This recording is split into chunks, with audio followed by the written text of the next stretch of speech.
Japan is the latest country reportedly planning to ban government purchases of telecoms equipment from Huawei and another Chinese company, ZTE, over security concerns.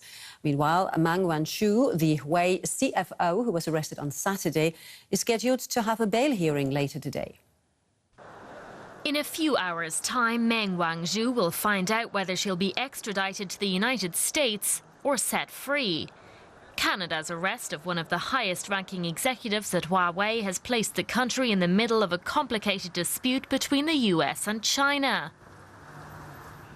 I can assure everyone that we are a country of an independent judiciary, and the appropriate authorities took the decisions in this case without any political involvement or interference, as must be the case. But politics is already at the very center of this case. Meng was arrested on charges of helping Huawei to violate US sanctions on Iran, allegations Beijing denies. As one of the permanent members of the UN Security Council, China always strictly and earnestly implements the resolutions it passes. China also opposes any country imposing unilateral sanctions on others outside of the UNSC's framework. This isn't the first time Huawei has come under scrutiny from abroad. In the past, US lawmakers have described the tech giant as a threat to national security, saying its technology could be used for spying. Other countries, including Australia, New Zealand, and now Japan, appear to share those concerns and have banned or are mulling bans on Huawei products.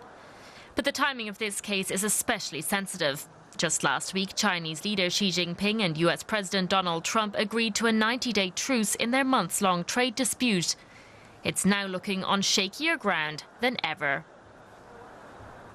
And earlier we spoke to Gabriel Fabermeyer, director of the IFA Center for International Economics in Munich, and asked him whether the fears about Huawei's technology were justified.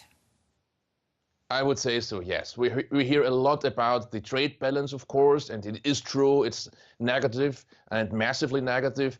But it's also true that the United States and China fight about new technologies, and we will see more of that for the decades coming. This is probably a struggle that will define the next decades, and the episode we're living through today just tells us how important that is on both sides. The trade story to that is only one part, but we're talking about, you know, the role of the leader of the world of tomorrow, and that battle is going on.